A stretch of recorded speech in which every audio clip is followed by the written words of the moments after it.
सभी प्रशिक्षकों को मैं नमस्कार। आप सभी का हमारे चैनल टीएसपी क्लास में एक बार फिर से बहुत बहुत स्वागत है। तो दोस्तों, आज हम इस वीडियो में बात करने वाले हैं यूपी डीलर अर्थात बीटीसी थर्ड सेमेस्टर के चतुर्थ प्रश्न पत्र मैथ के बारे में, जो कि इसके पहले समानुपात कराया जा चुका है। आज हम उसी समानुपात के क्रम में समानुपात के महत्वपूर्ण प्रश्न को लेकर के आए हैं। समानुपात का जो प्रश्न होगा उसको इस वीडियो में कराया जाएगा। इसके पहले समानुपात के सारी थ्योरेटिकल पोर्शन और जो भी उसके इम्पोर्टेंट टॉपिक है, सारी चीजों को बताया जा चुका है।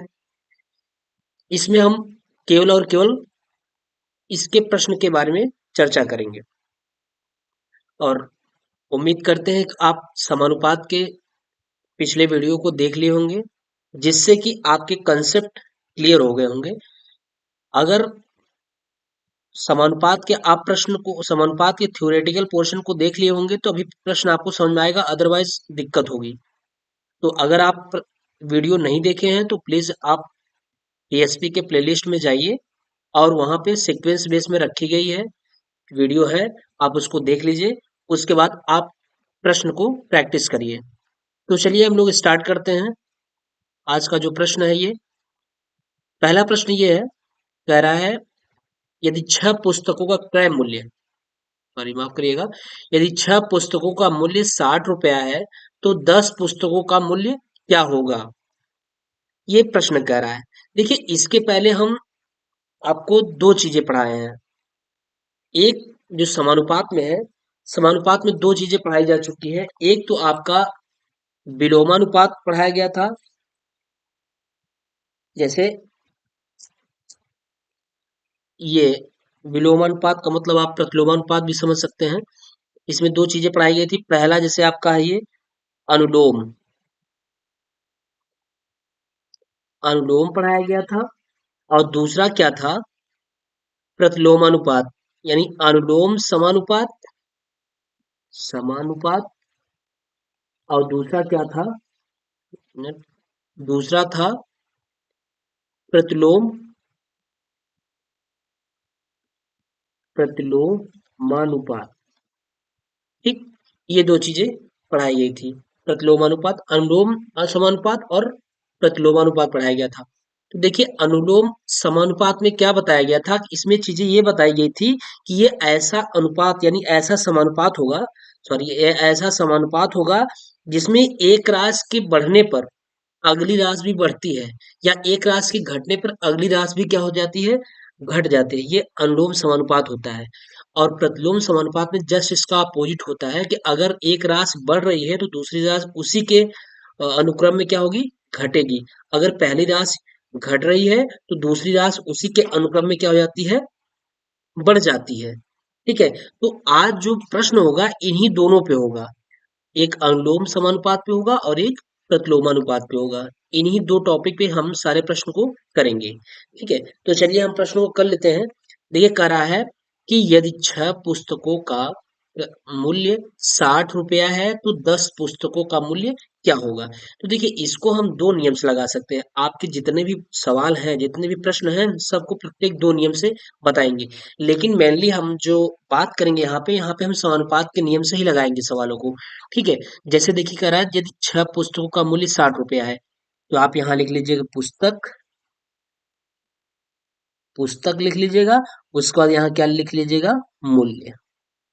ठीक, ये पुस्तक कितना है, 6 पुस्तक है, 6 पुस्तक का मूल्य कितना है, 60 रुपया है। 10 पुस्तकों का मूल्य, कितने पुस्तक का मूल्य, 10 पुस्तक का मूल्य। अब पुस्तक कितना है, 10।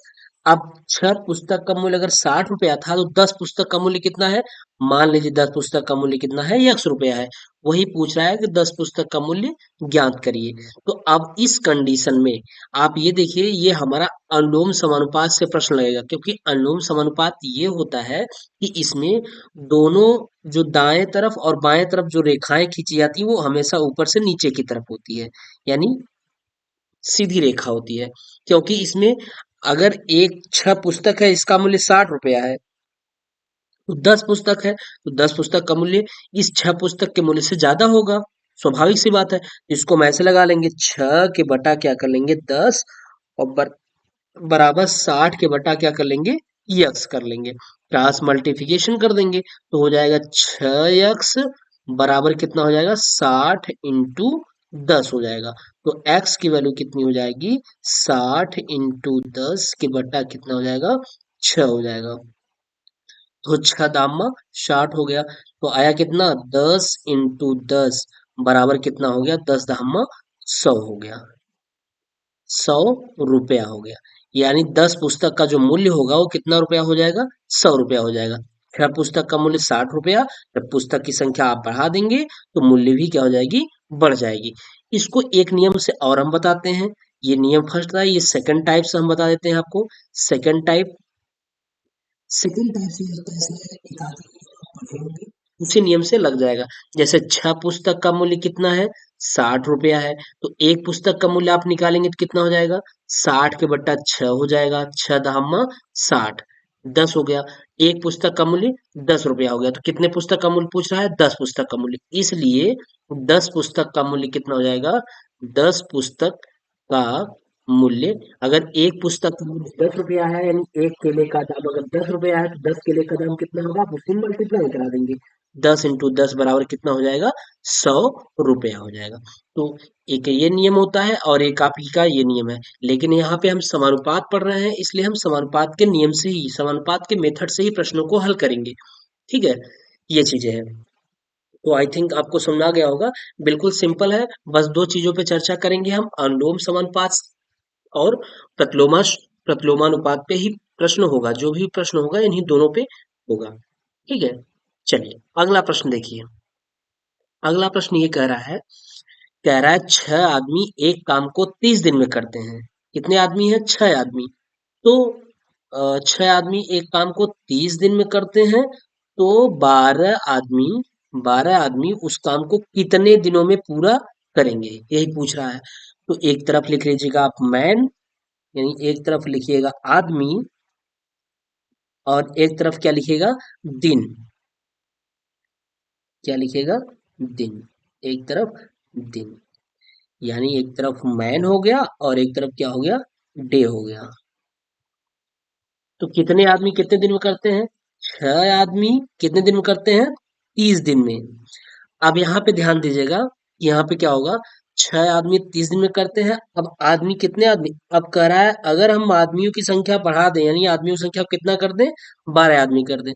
अगर हम आदमी 12 कर देते हैं तो वो काम कितने दिन में पूरा होगा। तो आप मान लीजिए कि अगर हम 6 आदमी 30 दिन में काम करवा रहे हैं तो 12 आदमी कितने दिन में करेंगे, मान लीजिए कि x दिन में करेंगे। अब यहाँ पे जो होगा वो इस जो नियम मेथड है आपका प्रतिलोमानुपात है, इसी मेथड से यहाँ पे सवाल लगेगा। तो प्रतिलोमानुपात में हम क्या बताए थे कि प्रतिलोमानुपात में जो होता है वो जो डेज वाला होता है, यानी जो बाएं तरफ वाला होता है वो सीधी एरो जाता है और जो दाएं तरफ वाला होता है वो क्या होता है उल्टा हो जाता है, इसका जस्ट अपोजिट हो जाता है। यही चीजें होता है। तो देखिए आपको हम ये लॉजिक भी बता रहे हैं कि 6 आदमी 30 दिन में करेंगे, तो स्वाभाविक सी बात है अगर हम उसी कार्य वही है, काम वही है, काम आपका वही है, जो काम 6 आदमी 30 दिन में करते हैं। अब हम अगर आदमियों की संख्या बढ़ा देंगे तो हमारा दिनों की संख्या बढ़ेगी या घटेगी, या आप बताइए क्या होगी। तो आप कहेंगे सर कि ये घट जाएगी, दिनों की संख्या घट जाएगी। क्यों, क्योंकि आदमी अगर बढ़ गए हैं तो हम कम दिन में वही काम वही करना है तो हम कम दिन में काम कर लेंगे। तो इसलिए इसका जो मेथड होता है वो प्रतिलोमानुपात से लगता है, प्रतिलोम समानुपात से लगता है। तो ये जो राइट साइड वाला होता है वो अपोजिट हो जाता है और लेफ्ट साइड वाला क्या हो जाता है वो सीधा सीधा रहता है। तो इसको जब हम हल करेंगे तो क्या करेंगे, ये करेंगे इसका अनुपात जो लगाएंगे अनुपात हो जाएगा, यहाँ से देखिए 12 अनुपाते क्या हो जाएगा 6 और बराबर क्या हो जाएगा 30/x। यानी इसको आप यहाँ पे लिख सकते हैं कि 12/6 समानुपाते क्या 30/x। आप इसको इस तरीके से लिख सकते हैं। इसके बाद आप इस अनुपात को आप बटे के फॉर्म में लिख लेंगे, तो यहाँ से क्रॉस मल्टीप्लिकेशन करा देंगे, तो क्रॉस मल्टीप्लिकेशन कराएंगे तो 12 × x बराबर क्या हो जाएगा 30 × 6 हो जाएगा। तो यहाँ से x की जब वैल्यू निकालेंगे तो क्या हो जाएगा 30 × 6 के बटा कितना हो जाएगा 12। तो काट दीजिए 6 दूनी के 12 और 2 15 में 30, x की वैल्यू कितनी आ गई 15 दिन। दो 15, एक्स की वैल्यू कितनी आएगी 15 डेज। ठीक। अब यहाँ पे देख लीजिए आप, आदमी कितने थे 6, काम कितने दिन में हो रहा था 30 दिन में। अब जस्ट आदमी अपो जस्ट इसके गुना कर दिया गया है। जब आदमी जस्ट गुना किया जाएगा तो काम दिनों की संख्या क्या हो जाएगी जस्ट आधा हो जाएगी इसकी। तो ये कितनी हो जाएगी 15 डेज हो जाएगी, है ना। यहाँ से 15 दिन निकल गया है। अगर आदमी आप दूना करेंगे तो वो काम का जो दिनों की संख्या होगी वो क्या हो जाएगी आधा हो जाएगी। ठीक है। चलिए, ये रहा। अगला प्रश्न ये कह रहा है, तीसरा नंबर ये कह रहा है कि यदि 80 मीटर कपड़े का मूल्य 640 रुपया है तो एक 17 मीटर कपड़े का मूल्य ज्ञात कीजिए। यानी यदि 80 मीटर कपड़े का जो मूल्य है 640 रुपया दिया है तो 17 मीटर कपड़े का मूल्य ज्ञात कीजिए। तो बिल्कुल ही सिंपल है, लेकिन हम समानुपात से लगाएंगे। तो आप यहाँ पहले लिख लीजिएगा क्या, कपड़ा। पहले आप लिख लीजिएगा कपड़ा किसमें, मीटर में। कपड़ा मीटर में।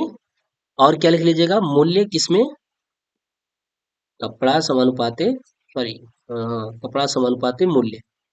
मूल्य किसमें, रुपए में। किसमें, रुपए में। ठीक। चलिए, कपड़ा कितना मीटर है 80 मीटर कपड़ा है। 80 मीटर कपड़ा है, कितने रुपए में खरीद रहा है 640 रुपए में खरीद रहा है। कह रहा है 80 मीटर कपड़ा 640 रुपए में खरीदता है तो 17 मीटर कपड़े का मूल्य कितना होगा। अगर वो 80 मीटर 640 रुपए में खरीदा है तो 17 मीटर कितने में खरीदेगा। तो मान लीजिए 17 मीटर कितने रुपए में खरीदेगा, एक्स रुपए में खरीदेगा। अब यहाँ पे ये बताइए आपको, जो ये आपका रूल्स है वो अनुलोम समानुपात से लगेगा या प्रतिलोमानुपात से लगेगा। तो आप कहेंगे अनुलोम समानुपात से लगेगा, क्योंकि यहाँ पे ये हो रहा है कि 80 मीटर कपड़ा 640 रुपए में, आप कम कर दे रहे हैं कपड़े। हम कम कपड़े खरीदेंगे, 17 मीटर ही खरीदेंगे तो हमको मूल्य क्या देना होगा, कम देना होगा। तो सीधा सीधा इसका फंडामेंटल क्या हो जाएगा, ये दोनों तरफ क्या हो जाएगा, तो इसका ये ऊपर से नीचे की तरफ हो जाएगा। तीर जो होगा, एरो जो होगा ऊपर से नीचे की तरफ हो जाएगी, है ना। तो हो जाएगा क्या, ये हो जाएगा 80/17। 80/17 बराबर क्या, 640 ये बटा कितना, यक्स। तो क्रॉस मल्टीप्लिकेशन करा दीजिए। तो हो जाएगा 80 × यक्स बराबर कितना हो जाएगा 640 × 17 हो जाएगा, है ना। तो यक्स की वैल्यू कितनी आ जाएगी, यक्स इक्वल टू हो जाएगा 640 × 17 बटा कितना 80। जीरो से जीरो कैंसिल, 8×8 = 64, 8 बार कट गया, 8 × 17 आ गया। मल्टीप्लाई करा देंगे, 8×7 = 56 का 6, हाथ लगा 5, 8×1 = 8, 8×5 = 13 हो गया। कितना आ गया 136 रुपया। कितना आ गया 136 रुपया आ गया। यानी 17 मीटर कपड़ा खरीदने के लिए हमको कितने रुपए देने होंगे, 136 रुपए देने पड़ेंगे। ठीक है, ये चीज हुआ। तो इसका एक मेथड ये हुआ। अगर हम दूसरे मेथड की बात करेंगे तो यहाँ पे देख लीजिए, दूसरे मेथड की अगर हम बात करें तो दूसरा मेथड हमारा कैसे लगेगा, ऐसे दिखाएंगे। एकाकी नियम से 80 मीटर कपड़े का मूल्य कितना है 640 रुपए। तो 1 मीटर कपड़े का मूल्य कितना हो जाएगा, 1 मीटर कपड़े का मूल्य कितना हो जाएगा 640 के बटा कितना हो जाएगा 80 हो जाएगा। तो इसलिए कितने मीटर का, इसलिए 17 मीटर का कितना हो जाएगा, तो 17 मीटर का हो जाएगा 640/80 इंटू कितना 17, जीरो से जीरो कैंसिल, 8×8 = 64, यानी आ गया 8×17। 8×17, तो 17×8 कितना होता है 136 हो गया, 136 रुपया। तो आपका इस रूल से, समानुपात के रूल से भी सवाल लग जाएगा और एकाकी नियम से भी सवाल लग जाएगा, है ना।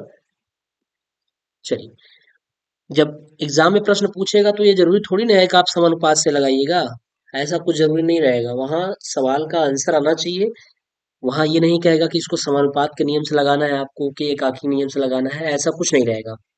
बस आपको सवाल लगाना है बस। जैसे ये वाला सवाल था, इसको आप एक लाइन में ऐसे भी लिख सकते थे कि 80 समानुपात, सॉरी 80/17 समानुपात कितना 640 / यक्स। उसके बाद फिर आपका ये यहाँ से ये हो जाएगा। ठीक, ये चीज हो गई। तो समझ में आ रहा होगा आप लोग को। और प्लीज आप लोग कमेंट कर दिया करें। अगर कोई दिक्कत है या कहीं नहीं समझ में आ रहा है तो आप कमेंट अवश्य करें, या किसी चीज की अगर आपको आवश्यकता है आप कमेंट करें, और हमारे टेलीग्राम से अवश्य जुड़ जाइए, क्योंकि टेलीग्राम की जो आईडी है वो डिस्क्रिप्शन बॉक्स में दी गई है।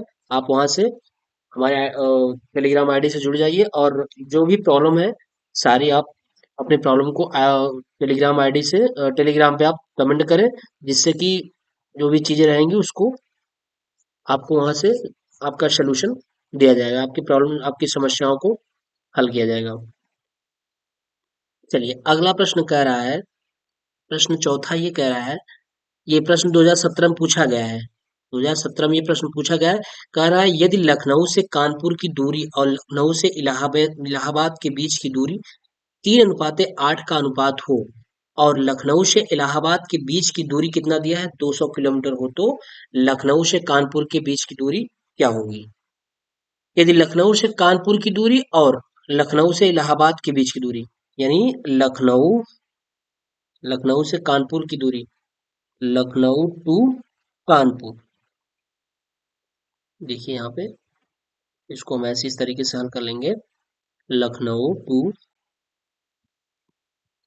लखनऊ से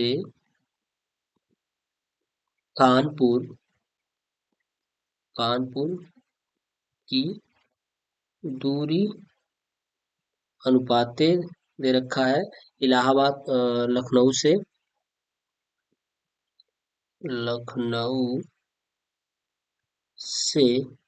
इलाहाबाद के बीच की दूरी, इलाहाबाद के बीच की दूरी का अनुपात कितना दिया हुआ है, 3:8 दे रखा है। ठीक है, चलिए उसके बाद कह रहा है, दिया है, उसके बाद ये कह रहा है और लखनऊ से इलाहाबाद के बीच की दूरी, यानी लखनऊ से इलाहाबाद के जो बीच की दूरी दे रखा है वो दे दिया है, कितना दिया है, 200 किलोमीटर हो, तो लखनऊ से कानपुर के बीच की दूरी, यानी लखनऊ से ये कानपुर, ये लखनऊ है, ये लखनऊ से ये कानपुर के बीच की दूरी पूछ रहा है। तो ऐसा कर लीजिएगा, मान लीजिए, माना माना जो ये अनुपात दिया है लखनऊ से कानपुर की दूरी का अनुपात, माना लखनऊ से कान कानपुर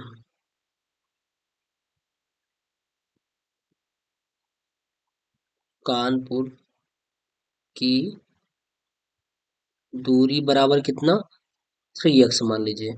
और क्या मानेंगे, लखनऊ से इलाहाबाद के बीच की दूरी, तथा तथा लखनऊ से इलाहाबाद के बीच की दूरी, के बीच की दूरी बराबर क्या मान लेंगे, 8x मान लेंगे, है ना, ये चीज। अब ये चीज यहाँ पे दे रखा है, सवाल में ये दिया है कि लखनऊ से इलाहाबाद के बीच की दूरी 200 किलोमीटर है, यानी आप यहाँ लिख लेंगे कि लखनऊ से इलाहाबाद की दूरी, लखनऊ से इलाहाबाद की इलाहाबाद के बीच की दूरी, इलाहाबाद के बीच की दूरी क्या माने हैं, 8x, 8x के बराबर कितना हो जाएगा, 8x के बराबर दूरी कितना दे रखा है, 200, तो x की वैल्यू कितनी हो जाएगी, x की वैल्यू हो जाएगी 200 के बटा कितना, 8, तो x बराबर कितना हो जाएगा, 8 दूनी 16 और 8 पंचे 40, यानी x बराबर कितना आ गया, 25 किलोमीटर। यक्स बराबर 25 किलोमीटर आ गया। तो पूछ क्या रहा था, पूछ रहा है लखनऊ से कानपुर के बीच की दूरी। देखिए यहाँ पे ये यहाँ पे देख लीजिए, इसको चेंज कर देते हैं। देखिए यहाँ पे ये वाला, लखनऊ से कानपुर की दूरी क्या है, 3x। लखनऊ से कानपुर की दूरी क्या माने हैं, 3x। अगर x की वैल्यू 25 आ गई तो आप यहाँ लिख सकते हैं कि लखनऊ से कानपुर की दूरी, कानपुर की दूरी बराबर क्या माना गया है, 3x, जो कि x की वैल्यू कितनी आई है, 3 × x की वैल्यू आई है 25। तो 25 तिया कितना हो जाएगा, 75 किलोमीटर। जो लखनऊ से कानपुर की जो बीच की दूरी होगी वो कितना आएगा, 75 किलोमीटर, है ना। ये आ गया 75 किलोमीटर। यही पूछ रहा था कि लखनऊ से कानपुर के बीच की दूरी क्या होगी। तो सवाल में कुछ नहीं है, बस थोड़ा सा सवाल को समझना है कि दिया क्या है। एक बार फिर आपको समझा देते हैं। कह रहा है यदि लखनऊ से कानपुर की दूरी और लखनऊ से इलाहाबाद के बीच की दूरी का अनुपात दिया है कितना, 3:8। इसका अनुपात 3:8 दिया है, तो हम पहले मान लेंगे लखनऊ से कानपुर की दूरी 3x मान लेंगे और लखनऊ से इलाहाबाद के बीच की दूरी क्या मान लेंगे, 8x मान लेंगे। ठीक है, ये हो गया। और फिर दिया है आगे, और लखनऊ से इलाहाबाद के बीच की दूरी, यानी लखनऊ से इलाहाबाद के बीच की दूरी दे रखा है कितना, 200। और लखनऊ से इलाहाबाद के बीच की दूरी हम क्या माने हैं, 8x माने हैं। बिल्कुल 8x माने हैं। तो 8x बराबर क्या हो जाएगा, 200 हो जाएगा। तो x की वैल्यू कितनी हो जाएगी, यहाँ से निकाल लेंगे। जब x की वैल्यू कितनी आएगी, 25 किलोमीटर। जब x की वैल्यू 25 किलोमीटर आ गई, तो पूछ क्या रहा था, पूछ रहा था लखनऊ से कानपुर की दूरी कितनी होगी। तो लखनऊ से कानपुर के बीच की दूरी को हमने क्या माना है, 3x माना है। तो 3x हो जाएगा। तो x की वैल्यू आई है 25, तो 25 तिया 75 किलोमीटर। आ गया आपका 75 किलोमीटर। ये आ गया लखनऊ से कानपुर की बीच की दूरी। ठीक है, ये हुआ। अगला प्रश्न देखिए। अगला प्रश्न ये कह रहा है कि 7 किलोग्राम तेल का मूल्य क्या है, 6 रुपया 30 पैसा। तो 22.50 रुपए में कितना तेल खरीदा जा सकता है। बहुत ही सिंपल है। ये तो आप दैनिक जीवन में इस चीज का बहुत प्रयोग करते होंगे कि 7 किलो में अगर 7 किलोग्राम तेल का जो मूल्य है 6 रुपया 30 पैसा है, तो कह दिया जाए आपको 22 रुपया 50 पैसा दे दिया गया है, और दुकान पे भेज दिया जाए कि बताइए कितना तेल आप लाएंगे खरीद करके। तो ये तो आपका मैथ अगर सही रहेगा तो आप बता लेंगे। और वैसे भी नॉर्मल मैथ है, इसमें बहुत ज्यादा स्टैंडर्ड मैथ तो जरूरत है नहीं। भाई यहाँ देखिए कह रहा है ना, 7 किलोग्राम तेल का मूल्य 6 रुपया 30 पैसा है। यानी आपके पिताजी क्या किए, बता दिए कि 7 किलोग्राम जो तेल का डिब्बा आता है उसका मूल्य 6 रुपया 30 पैसा है। तो हम तुमको 22 रुपया 50 पैसा दे रहे हैं। अब बताओ कितना तेल लाओगे, या जाके तेल लाओ कितना लाओगे। तो आपको क्या करना होगा, आप लिख लीजिएगा तेल किलोग्राम में, यहाँ लिख लीजिएगा तेल किलोग्राम में, और यहाँ क्या लिखिएगा, रुपया, मूल्य रुपए में, क्या, मूल्य रुपए में। ठीक है। तेल कितना है, 7 किलोग्राम, 7 kg तेल है। कितने रुपए में खरीद रहा है, 6 रुपया 30 पैसा में खरीद रहा है। तो अब कह रहा है वो 22 रुपया, आपको 22 रुपया 50 पैसा और दिया जा रहा है। यानी मूल्य दिया गया है, ध्यान रखिएगा, 22 रुपया 50 पैसा। सवाल अब उल्टा पूछ लिया है। 22 रुपया 50 पैसा दिया जा रहा है। अब कहा जा रहा है कि इतने में कितना तेल लाओगे। तो मान लो कि x kg तेल लाएंगे हम, मान लिए क्या, x kg तेल लाएंगे। तो अब ये सीधा सीधा इसका अनुपात लग जाएगा, ये इस तरीके से। ठीक, इसका अनुपात सीधा सीधा लग जाएगा। भाई स्वाभाविक सी बात है, जब पैसा ज्यादा होगा तो हमको तेल ज्यादा मिलेगा। ऐसा तो है नहीं कि पैसा ज्यादा हो गया तो तेल कम मिलेगा। ये तो विलोमानुपात वाला सिस्टम तो है नहीं। ये सीधा सीधा अनुलोम वाला काम चलेगा, यानी जो भी चलेगा ये इसका जो तीर होगा वो सीधा सीधा होगा। तो हो जाएगा, इसको हम क्या लिख सकते हैं, इसको हम लिख सकते हैं 7:x समानुपाते क्या, 6.30, अनुपात कितना, 22.50। अब इसको जब हम यहाँ से हल करेंगे तो इसको हम इस तरीके से लिख लेंगे, क्या हो जाएगा। अब यहाँ से देख लीजिए, ये हो जाएगा 7 के बट्टा x, और बराबर कितना हो जाएगा, 6.30 के बटा कितना हो जाएगा, 22.50। ठीक है, जीरो से जीरो कैंसिल, एक दशमलव से एक दशमलव हट जाएगा। जब हट गया दशमलव तो यहाँ हो जाएगा 7 के बट्टा x, और बराबर कितना हो जाएगा, 63/225। क्रॉस मल्टीप्लिकेशन कर दीजिए या काट दीजिए, 7×9 = 63, 7×9 = 63 हो गया। तो ये क्रॉस मल्टीप्लिकेशन 9 का x में गुणा हो जाएगा, तो 9x बराबर कितना बचा, 225। तो x बराबर कितना हो जाएगा, यहाँ से देख लीजिए, यक्स बराबर हो जाएगा 225 के बटा कितना 9, 225 के बटा 9। तो यक्स बराबर कितना हो गया, 9 दूनी 18, 18 4 22, 9 5 45, यानी एक्स बराबर 25 kg, यानी 22.50, यानी 22 रुपया 50 पैसे में कितना केजी तेल मिलेगा, 25 kg तेल मिलेगा। ठीक है, 6 रुपया में 7 7 किलो, 6.5 रुपया में 6 रुपया 30 पैसा में 7 किलो, तो 6 3 के 18, है ना, 7 किलो मिल रहा है, तो 6 3 18 यानी 7 3 21, बिल्कुल ये 25 किलो इसको मिलेगा। 22 रुपया 50 पैसे में कितना तेल मिलेगा, 25 kg, है ना, ये चीज हुआ। तो बहुत ही सिंपल है, इसको आप एकाकी नियम से भी लगा सकते हैं। एकाकी नियम से कैसे लगाएंगे कि 7 kg तेल का मूल्य क्या है, 7 kg तेल का मूल्य 6 रुपया 30 पैसा है, तो 1 kg तेल का मूल्य कितना हो जाएगा, 6 रुपया 30 पैसा बटा कितना, 7 रुपया, इंटू क्या कर दीजिएगा आप, 22 रुपया 50 पैसा आया है, तो इंटू 22 रुपया 50 पैसा कर दीजिएगा, इंटू 22 रुपया 50 पैसा, भाग दे देंगे आप, तो चीजें वही आ जाएंगी। ठीक, नहीं इसमें थोड़ा सा उल्टा हो जाएगा, ध्यान रखिएगा, इसमें उल्टा हो जाएगा, है ना, इसमें उल्टा हो जाएगा, क्योंकि इसका सिस्टम दूसरा है, इसमें उल्टा हो जाएगा।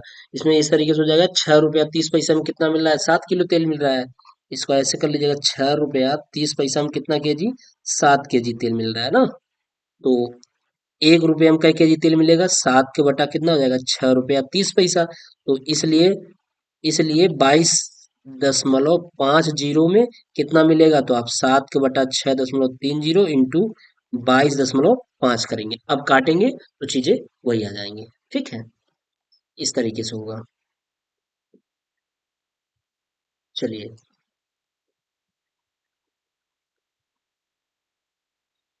देखिए यहाँ पे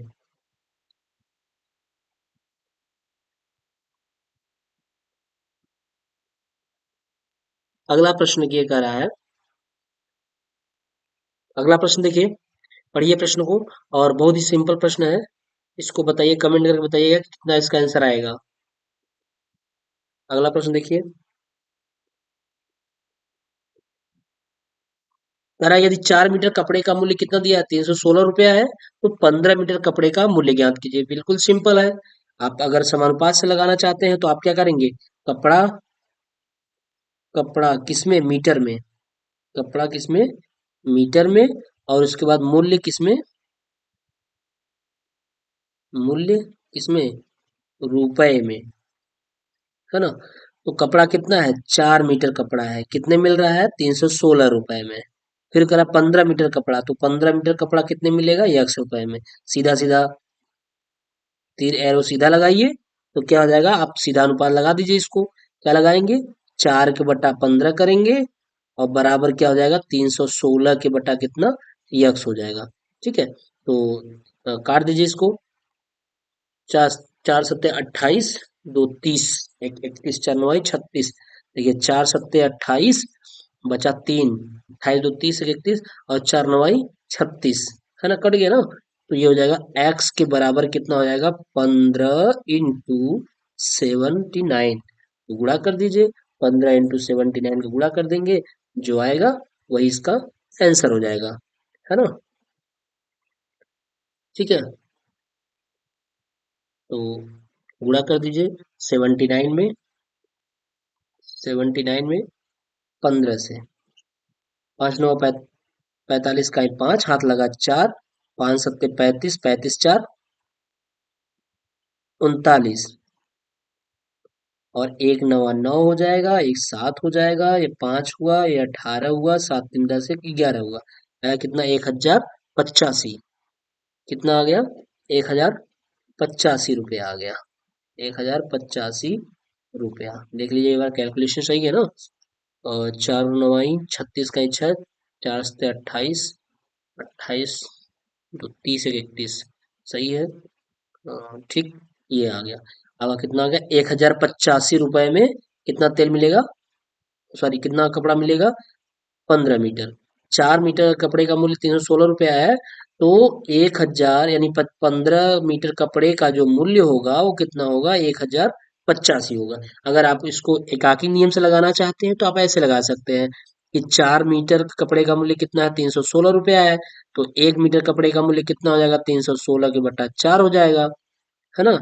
और इसलिए 15 मीटर कपड़े का मूल्य कितना हो जाएगा, तो 316 बटा 4 इंटू कितना हो जाएगा, 15। तो काट दीजिए, 4 से काटेंगे तो 4 सत्ते 28, बचा दो, 3 1 36, 4 9 36 इंटू कितना आ गया, 15। फिर 79 में 15 का मल्टीप्लाई कराएंगे तो कितना आएगा, 1085 रुपया, है ना।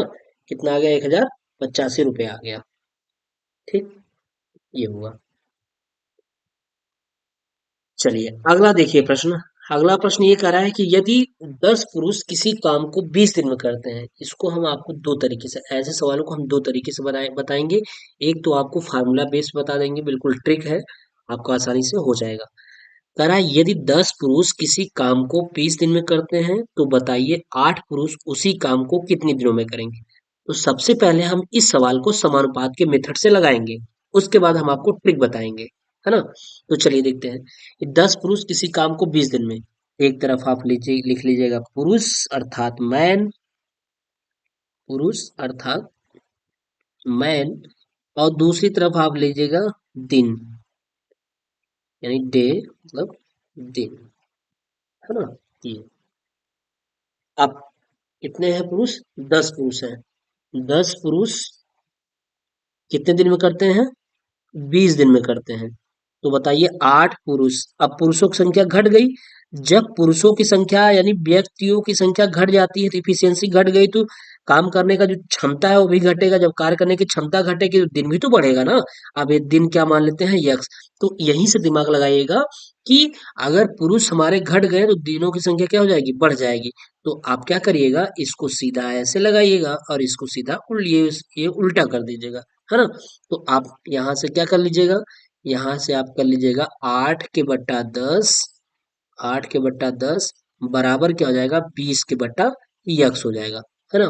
तो आप यहीं से इसको काट लीजिए, 4 दूनी 8, 4 पंचे 20। ठीक है, इसका क्रॉस मल्टीप्लिकेशन गुणा करा दीजिए तो ये हो जाएगा 2 यक्स बराबर 10 इंटू 5, यानी 10 इंटू 5 हो गया। तो यक्स बराबर क्या हो जाएगा, हो जाएगा 10 इंटू 5 के बट्टा 2, 2 पंचे 10 बराबर आ गया 5।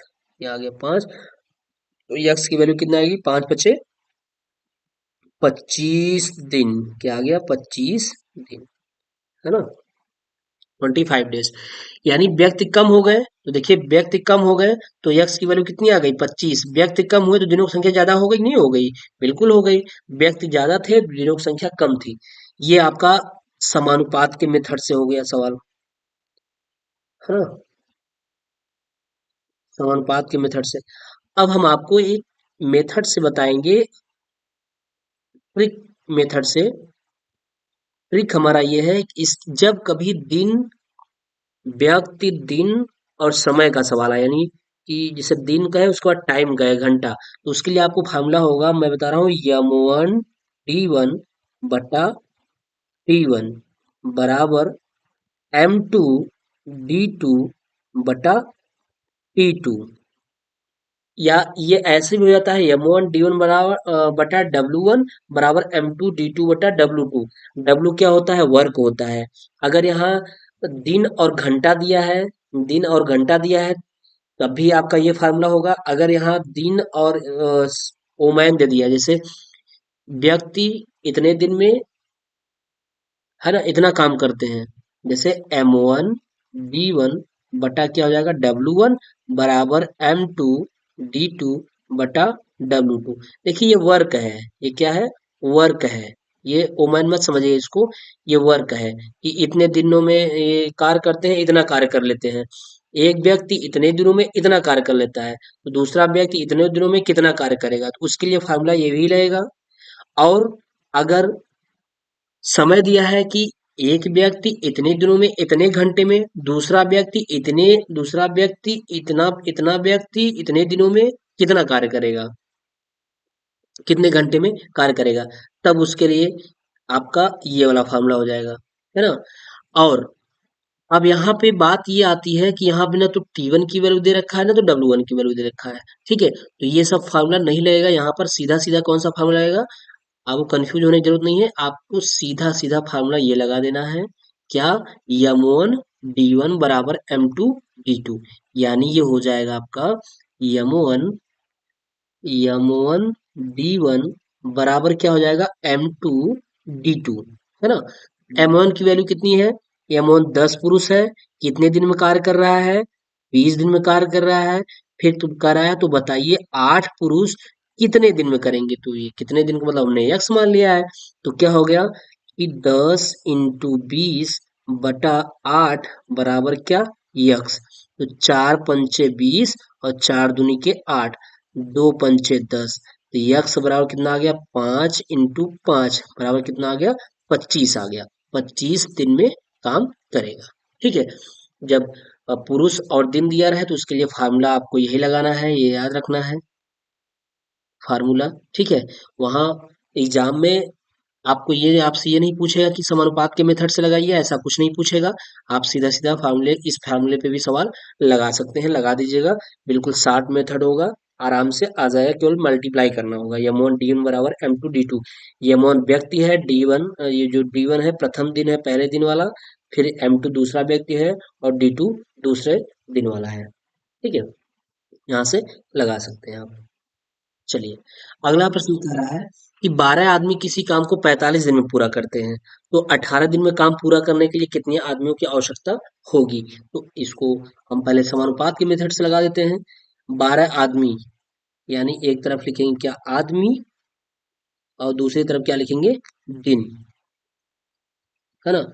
कितने आदमी, 12 आदमी कितने दिन में, 45 दिन में काम करते हैं।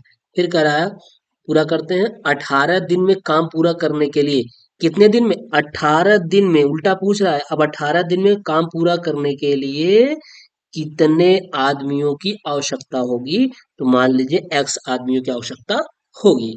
ठीक है, x आदमियों की आवश्यकता होगी, फिर वही से लगा दीजिए जस्ट इसका ये अपोजिट, तो हो जाएगा कितना, ये हो जाएगा 12/x बराबर कितना, सॉरी, यक्स के बटा 12 उल्टा हो जाएगा, कितना हो जाएगा, यक्स के बटा 12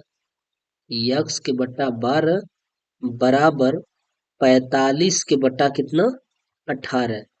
ठीक, ये हुआ, तो यहाँ हो जाएगा, क्रॉस मल्टीप्लिकेशन करा दीजिए।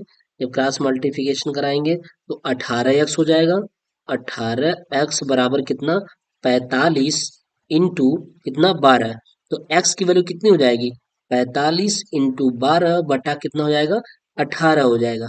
काट दीजिए, 6 दूनी के 12, 6 त्रिक 18, 15 तिया 45, 15, तो x की वैल्यू कितनी हो गई, 15 × 2, 15 दूना 30 दिन में, यानी 12 व्यक्ति थे तो 45 दिन में। ध्यान दीजिएगा, व्यक्ति जब कम थे तो दिन ज्यादा लग रहा था 45 दिन, अब व्यक्ति क्या हो गए, अब दिन बढ़ गया, सॉरी, दिन घट गया। 45 दिन में काम हो रहा था, 12 व्यक्ति कर रहे थे, अब 18 यानी दिनों की संख्या कम कर दिया गया। जब दिनों की संख्या आप कम करेंगे तो आप कर्मचारी बढ़ाएंगे ना, आप आदमी बढ़ाएंगे, तो आदमी कितना बढ़ गए, अब आदमी 30 हो गए, पहले 12 थे अब आदमी कितने हो गए, 30 हो गए, है ना। तो जस्ट अपोजिट हो रहा है कि नहीं हो रहा है, बिल्कुल जस्ट अपोजिट हो रहा है। जब अपोजिट हो रहा है तो इसका जो तीर भी होता है वो अपोजिट होता है हमेशा, इस तरफ वाला ये उल्टा चलता है और ये इस तरफ वाला क्या चलता है, सीधा चलता है। ठीक, ये हो, अब हम इसको ट्रिक के मेथड से बता रहे हैं। देखिए ट्रिक हमारा क्या कहलाता है, ट्रिक मेथड से M1 D1 बराबर M2 D2, वही लगाइए। M1 की वैल्यू कितनी है, 12 है, D1 की वैल्यू कितनी है, 45 है, M2 की वैल्यू कितनी है, नहीं यही तो पता करना है। x मान लेते हैं, D2 की वैल्यू कितनी दी है, 18 दिन दिया है। ठीक है, तो 12 × 45 के बटा कितना, 18 बराबर कितना, x, वही चीज आ गई, काट दीजिए। 6 से काटिए, 6 दूनी के 12, 6 त्रिक 18, 3 × 15 = 45, तो आया कितना, यक्स इक्वल टू कितना आ गया, यक्स इक्वल टू 2 × 15, तो 15 दूना के 30, कितना आ गया, 30 आदमी, क्या, 30 आदमी, यहाँ भी क्या थे, 30 आदमी, 30 आदमी मिल जाएंगे तो उसको 18 दिन में काम कर लेंगे। ठीक, ये हो गया, तो समझ में आ रहा होगा आप लोगों को, क्योंकि चीजें बिल्कुल आसान तरीके से समझाई जा रही हैं। बहुत ज्यादा दिक्कत तो होना नहीं चाहिए। ठीक है, चलिए अगला प्रश्न देख लीजिए क्या कह रहा है, उसको भी ध्यान दीजिए प्रश्न को। ठीक। और अगर आप हमारे चैनल में नए होंगे तो प्लीज चैनल को सब्सक्राइब कर लीजिएगा और अपने दोस्तों के साथ शेयर अवश्य कर दीजिए, जिससे ज्यादा से ज्यादा लोग जुड़ सके और उनको सही चीजें प्रोवाइड की जा सके, सही चीजें उनको मिल सके। तो अगला प्रश्न कर रहा है कि हीरा अपने खेत को 28 दिन में काट सकता है। कितने दिन में? 28 दिन में काट सकता है तो तीन चौथाई खेत काटने में उसे कितने दिन लगेंगे? बताइए आप। बिल्कुल ये व्यवहारिक तरीके से प्रश्न है। इसको आप बताइए कि कितने दिन में ये होगा। तो ध्यान समझिए, कह रहा है कि हीरा अपने खेत को 28 दिन में काट सकता है। पहले क्या लिखेंगे? खेत लिखेंगे, है ना? क्या हो गया? खेत हो गया, खेत, और उसके बाद दिन। खेत मतलब काम हो गया, एक तरीके का काम कर रहा है। हीरा अपने खेत को 28 दिन में काट रहा है। कितने दिन में काट रहा है? 28 दिन में। खेत कितना है? मान लीजिए एक खेत है, एक खेत को 28 दिन में काट रहा है, तो तीन चौथाई खेत को, यानी तीन चौथाई खेत को कितने दिन में काटेगा? मान लीजिए x दिन में काटेगा।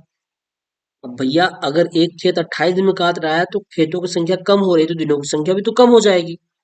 खेतों की संख्या, इसमें कोई मजदूरी की तो बात है नहीं कि मजदूर लगे थे मजदूर कम कर दिए गए, ऐसा तो कुछ है नहीं। एक खेत था, 28 दिन में काटा जा रहा था। ये नहीं बताया गया है कि एक खेत 10 मजदूर इतने दिन में काटते हैं। अगर यहाँ पर मजदूरों की संख्या आ जाती तब चीजें उल्टी हो जाती, लेकिन यहाँ पर मजदूरों की संख्या नहीं है, यहाँ केवल खेत है। एक खेत है, 28 दिन में काटा जा रहा है। अब उस खेत का तीन चौथाई भाग कितने दिन में काटा जाएगा? तो स्वाभाविक सी बात है कि ये सीधा सीधा दोनों के लिए सीधा हो जाएगा।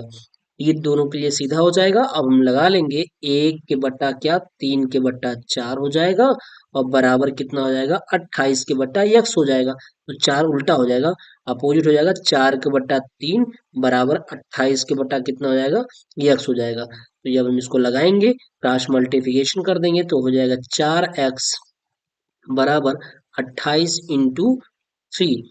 तो x इजकल टू हो जाएगा 28 इंटू तीन के बट्टा चार, चार सत्ते 28। x की वैल्यू कितना है? 7 इंटू तीन, सात तरीके 21, क्या दिन, 21 डेज, यानी 21 दिन में तीन चौथाई खेत हीरा काटेगा, हीरा काटेगा, है ना? यही चीज होगा। बिल्कुल सिंपल है। आप चीजों चीजों को समझिए और कंसेप्ट क्लियर रखेंगे तो सवाल बड़ी आसानी से आ जाएगा। ठीक है, चलिए अगला प्रश्न देख लीजिए, एंड लास्ट प्रश्न है। और ये लास्ट प्रश्न आपके लिए होमवर्क रहेगा। कह रहा है एक साइकिल सवार 12 किलोमीटर प्रति घंटा की चाल से किसी दूरी को 8 घंटे में तय करता है। तो बताइए 6 घंटे में उस दूरी को तय करने के लिए उसे साइकिल कितनी चाल से चलानी होगी? देखिए, आपको समानुपात के मेथड से लगाना होगा। समानुपात के मेथड से, समानुपात के मेथड से लगाना होगा। तो आप समानुपात के मेथड से हल करिएगा। और अगर हम इसको हल करें चाल बराबर दूरी समय, चाल बराबर दूरी बटा दूरी बटा समय से, तब भी आंसर वही आएगा और चीजें वही रहेंगी। ठीक है, आप किसी भी मेथड से सवाल को लगाइएगा। और ये आपके लिए होमवर्क है, और आप कमेंट अवश्य करिएगा कि इसका आंसर कितना आ रहा है ना? इसका आंसर कितना आ रहा है? ये प्रत्येक लोग सवाल को लगाइएगा और कमेंट करिएगा। तो दोस्तों ठीक है, ये लास्ट प्रश्न तक आपका हो गया। ये यहाँ पे समानुपात के सारे प्रश्न करा जा चुके हैं, हो गए हैं। और प्लीज आपसे एक बार फिर से बोल रहे हैं, अगर आपको कोई दिक्कत हो तो आप कमेंट करिए और हमारे टेलीग्राम आईडी से अवश्य जुड़े। और अगर आप हमारे चैनल पे नए होंगे तो प्लीज चैनल को सब्सक्राइब कर लीजिएगा और अपने दोस्तों के साथ शेयर अवश्य कर दीजिएगा, जिससे कि ज्यादा से ज्यादा लोग जुड़ सके। ठीक है, चलिए मिलते हैं फिर नेक्स्ट वीडियो में, तब तक के लिए बाय।